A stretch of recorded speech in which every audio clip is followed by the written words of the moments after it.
5 de dezembro de 2009. Eu trabalhei no Enem durante todo aquele dia. Como fiscal de sala, pedi algumas vezes para ir ao banheiro, de tão nervoso que eu estava. Mas não com os resultados, afinal eu havia acabado de terminar o primeiro ano de jornalismo, só estava ali para ganhar algum dinheirinho a mais. Na verdade, eu estava ansioso com algo que acontecia a alguns quilômetros dali, na Vila Belmiro. Para onde corri assim que fui liberado pela organização da prova? Para onde corri na esperança de encontrar amigos? Para onde corri na fé de que iria comemorar ao final da noite? Não era dia de jogo. O Santos, uma semana antes, havia garantido vaga na Sul-Americana de 2010, escapando também do rebaixamento. Mas eu corri e suado, cheguei ao meu lugar preferido no mundo. Cadeiras voavam, a gritaria era grande.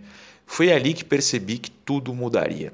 Foi naquele momento, quando após a apuração da sétima urna, Luiz Álvaro de Oliveira Ribeiro foi anunciado como novo presidente do Santos, que eu percebi que algo mágico estava prestes a acontecer. Eu só não fazia ideia de que uma das coisas pelas quais corri, porém não consegui, que era uma camiseta com a mensagem "O Santos pode mais", nome da chapa de Laor, significaria tanto. A partir daquele momento, o Santos poderia mais. E um ano e meio depois, seria tricampeão da Copa Libertadores da América.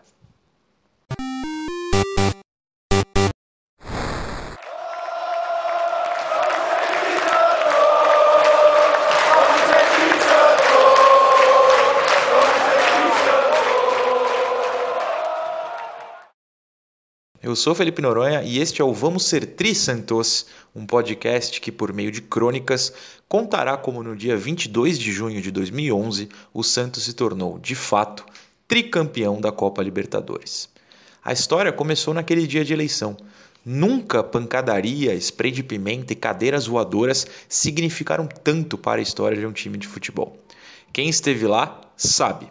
A cada leitura de urna na apuração, os gritos lavavam nossa alma, nos traziam esperança de um futuro melhor. Eram berros de comemoração, claro, mas também de libertação. 10 anos depois, o Santos se livraria da mesma diretoria, das mesmas lideranças e iniciaria um projeto que, ali, ninguém sabia para onde iria, mas que daria lembranças para toda a eternidade.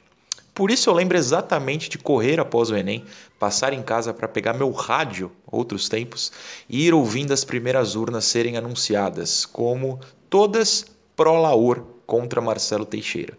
Aos 19 anos, eu só queria uma lufada de esperança no meu time. Afinal, o Santos é um milagre, e eu sempre soube disso. É um milagre porque é de uma cidade pequena, mas comporta milhões.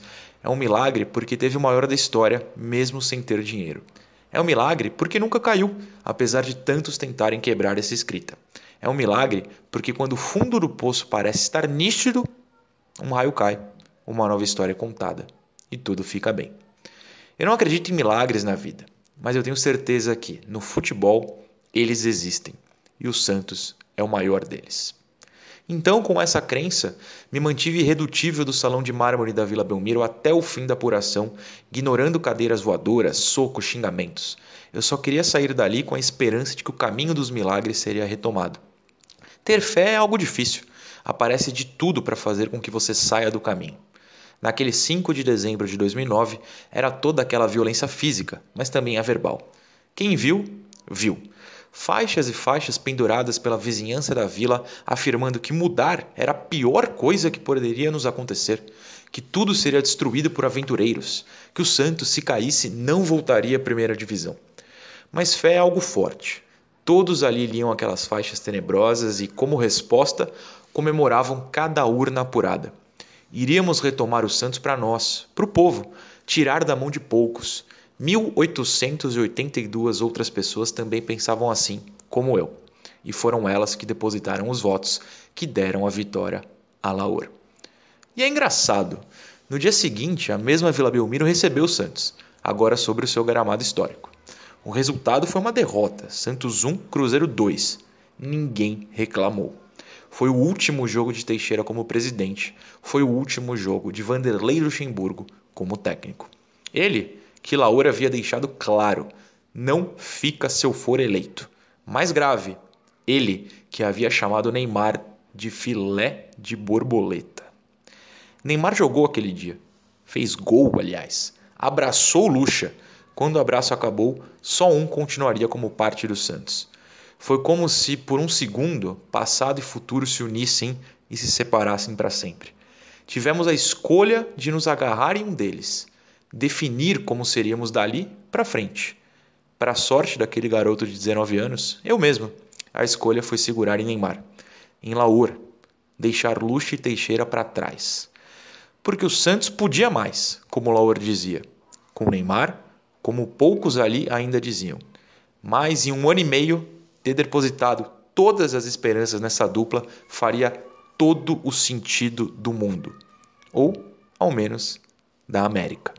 A gente não sabia, mas se um dia gritamos com toda a força, vamos ser Tri Santos, foi naquele final de semana que tudo começou.